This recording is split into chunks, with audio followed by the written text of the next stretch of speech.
ঘড়িতে সন্ধ্যে 7টা। আমি লবঙ্গ আপনাদের সঙ্গে রয়েছি ভয়েস অফ লবঙ্গতে আরও একটি নতুন পডকাস্ট নিয়ে।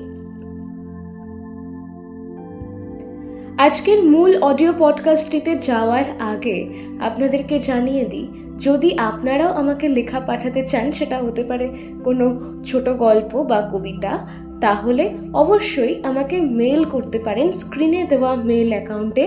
অবশ্যই আপনার লেখার শিরোনাম, আপনার নাম বা লেখকের নাম সেটা অবশ্যই উল্লেখ করবেন। এবং দ্বিতীয়ত, আমাদের চ্যানেলে একটা সিরিজ চলে আনন্দ কথা, যেখানে আপনার জীবনের কোনো একটা বিশেষ আনন্দের ঘটনার কথা আপনি আমাকে লিখে পাঠান এবং আমি সেটা আপনার ভাষায় তুলে ধরি মানুষের কাছে এক টুকরো আনন্দের খোঁজে। যদি আনন্দ কথার জন্য লেখা পাঠাতে চান, তাহলে বলবো আপনার নাম এবং কোথা থেকে লিখছেন সেইটা উল্লেখ করে আপনার জীবনের সেই বিশেষ আনন্দের ঘটনার কথা লিখে আমাকে মেল করে দিতে পারেন। আপনার লেখা আমার কাছে চলে আসলেই আমি সেটা নিয়ে কাজ করা শুরু করতে পারি। এছাড়াও আমাদের হোয়াটসঅ্যাপ চ্যানেল রয়েছে, তার লিঙ্ক আপনারা ডিসক্রিপশন বক্সে পেয়ে যাবেন। আমাদের ডে টু ডে ছোটো ছোটো আপডেটস আমরা সেখানে আপলোড করি। আমাদের সঙ্গে জুড়ে থাকতে পারেন, ভালো লাগলে সঙ্গে থাকবেন। চলে যাব মূল পর্বে, সঙ্গে থাকুন।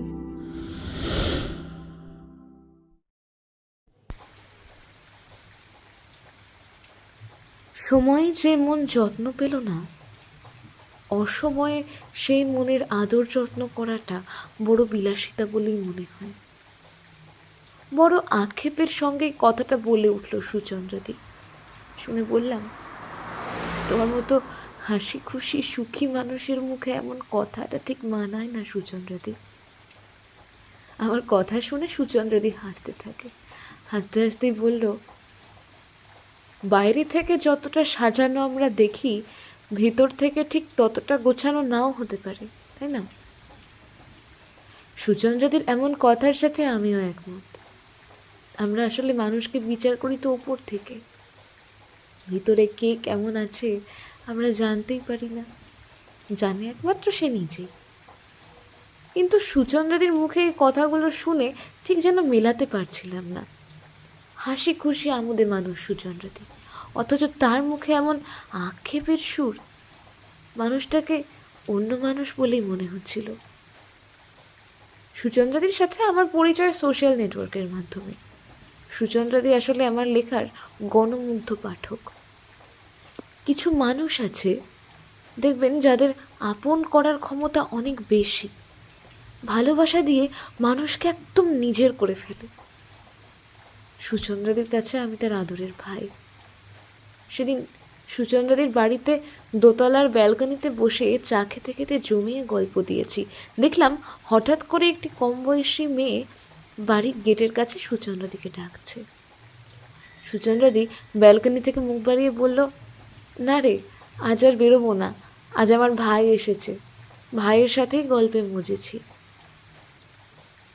মেয়েটি চলে যেতেই সুচন্দ্রাদি বলল, ওর নাম পিউ, বিকেলে ওর সাথেই হাঁটতে বেরোই, বড্ড ভালো মেয়ে।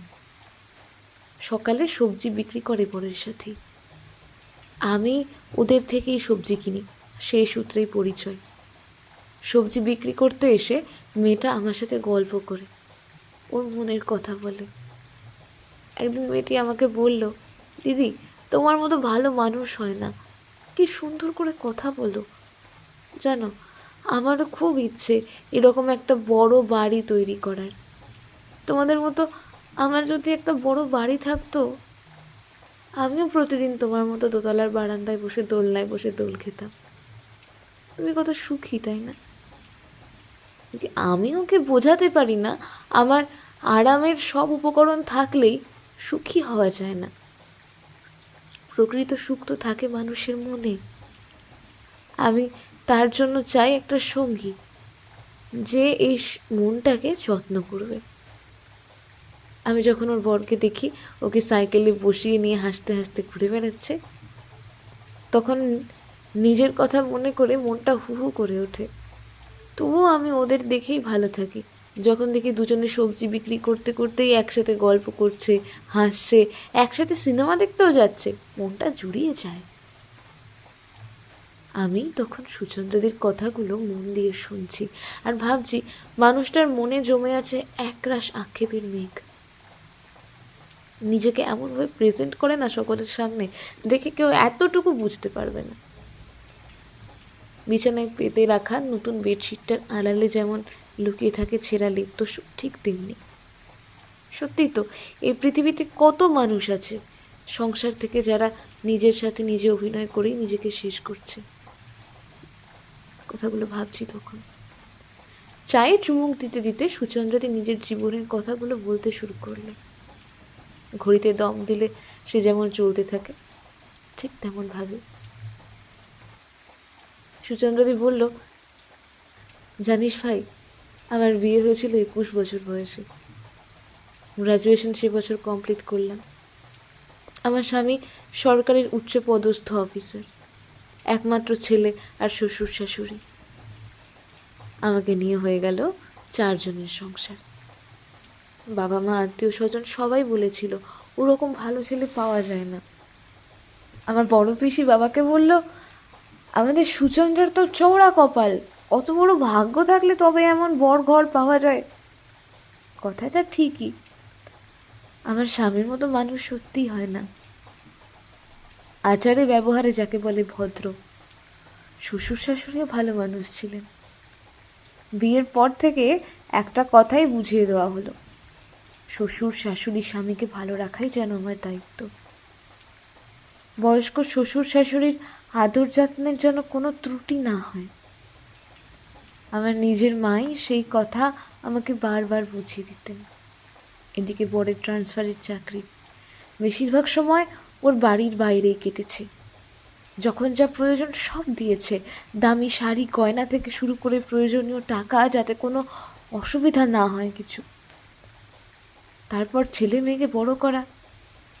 হাজব্যান্ড সবসময় একটা কথা বলতো, ছেলে মেয়েকে এমনভাবে মানুষ করো যাতে কেউ না বলে বাবা একজন অফিসার হলেও ছেলে মেয়েরা ঠিক মতো মানুষ হয়নি। তবে ছেলে মেয়েকে মানুষ করার জন্য যখন যা দরকার সবটাই আমার হাতে এসেছে সময় মতো। পড়াশোনা থেকে শুরু করে সব কিছুতেই আমি। তার জন্য শ্বশুর শাশুড়ি, এমনকি আমার হাজব্যান্ডও আমাকে বলতো, তোমাকেই স্যাক্রিফাইস করতে হবে, তুমি মা। আমি স্যাক্রিফাইস করলাম না, আমি কোথাও যেতাম না, কোনো আত্মীয়ের বাড়ি নয়, কোথাও বেড়াতে যাওয়া নয়। বর তখন বলতো, এখন ওদের একটু সময় দাও, পরে দেখবে অঢেল টাইম পেয়ে যাবে ঘুরে বেড়ানোর, আনন্দ করার। তবে আমার হাজব্যান্ডের কথাটাই সত্যি হলো, হাতে প্রচুর টাইম পেয়ে গেছি এখন ঘুরে বেড়ানোর, আত্মীয়দের বাড়ি যাওয়া, আনন্দ করার। ছেলে আর মেয়ে দুজনেই প্রতিষ্ঠিত বলতে গেলে। মেয়ে চাকরি করছে ব্যাঙ্গালোরে, ছেলে MBBS কমপ্লিট হয়ে যাবে এই বছরই, আর হাজব্যান্ড রিটায়ার করেছে এই 6 মাস হলো। জীবনে সব কিছুই হলো যে যা চেয়েছিল, কিন্তু আমি, তবে এখন আর সেই ইচ্ছেটাই নেই। সময় আছে, টাকা আছে, সঙ্গী আছে, শুধু মনের ইচ্ছেটাই মরে গেছে। আলমারি ভর্তি কত দামি দামি শাড়ি, কত সুন্দর করে সাজানো, আলমারি খুললেই হয়তো হুড়মুড় করে ঘাড়ে পড়বে এসে। ওগুলো আজকাল সাজিয়ে রাখতেই ভালো লাগে, নিজেকে সাজাতে ইচ্ছে করে না। রিটায়ার করার পর থেকেই তোর দাদা বলছে চলো কোথাও ঘুরে আসি। তখন মনে হয় আর কি দরকার, এই তো বাড়িতেই আছি, বেশ আছি। যখন তখন ব্যালকনিতে এসে বসছি, কত মানুষজন দেখছি, সকাল থেকে রাত পর্যন্ত যে যার মতো করে দৌড়চ্ছে, ওগুলো দেখতেই ভালো লাগে। এখন নিজের সাথে নিজেই যেন কথা বলে চলেছি। সময় যেমন যত্ন পেল না, এখন সে মনের যত্ন করতে গেলে মন আর নিতে পারে না। বড় আধিক্যতা লাগে, তাই না? এই কথাগুলো বলার পর একটা দীর্ঘশ্বাস ফেলল সুচন্দ্রাদি। তারপর বলল, আচ্ছা ভাই বলো তো, আমি নিজে কি পেলাম এই জীবনে? সবার যত্ন করতে গিয়ে, খেয়াল রাখতে গিয়ে নিজেকে কিছুই দিইনি। যন্ত্রের মতো কাজ করে গেছি। আমরা মেয়েরা যারা আমার মতো, আমরা কি অনেক বেশি কিছু চেয়ে ফেলি? হয়তো না। একটু সময় চেয়েছি নিজের মানুষটার থেকে। আমি না চাইতেই হয়তো অনেক কিছু দিয়েছে। দামি শাড়ি, দামি দামি গয়না, নিজের ইচ্ছে মতো খরচা করার জন্য সব টাকাও দিয়েছে। কিন্তু পেয়েই বা কী লাভ হয়েছে? যা দিয়েছে তা তো সব সাজানোই আছে। শুধু সময়ের সাথে সাথে মানুষটাকেই পাইনি, অভিমান করার জায়গাটা পাইনি। তার সাথে একান্তে কয়েকটা দিন কাটানোর জন্য সময় পাইনি। কাছের মানুষটার সাথে মনের কথাগুলো বোঝানোর সুযোগটুকু পাইনি। আমরা মেয়েরা লতার জাত। স্বামী নামক অবলম্বনটাকে সব সময় জড়িয়ে থাকতে ভালোবাসি। সব কিছু পেয়েও স্বামীকে কাছে পেলাম না জীবনের এই সেরা সময়টাতে। জানিস ভাই, আমি নলেন গুড়ের সন্দেশ খেতে বড় ভালোবাসতাম। ইচ্ছে করলেও তখন খেতে পারিনি।